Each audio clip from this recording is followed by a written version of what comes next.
লাকাদ জানাল বিলাদা ওয়া মান আলাইহা ইমামুল মুসলিমিন আবু হানিফা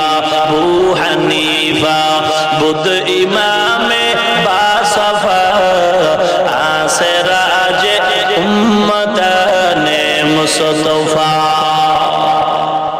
ভাইরা আমার, আল্লাহ কত দয়াময়। আল্লাহর বান্দা আবু হানিফার এমন জ্ঞানের ভান্ডার আল্লাহ দিলেন। আবু হানিফা টাইমে এসে হাজির।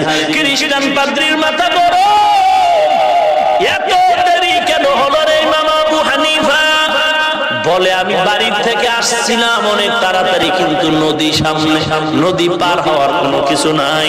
আমি দীর্ঘ টাইম অপেক্ষায় বসে রইলাম। হঠাৎ করে দেখলাম একটা গাছ ভাসতে ভাসতে আসলো। গাছটা এসে আমার সামনে নিজেই তক্তা হয়ে গেল।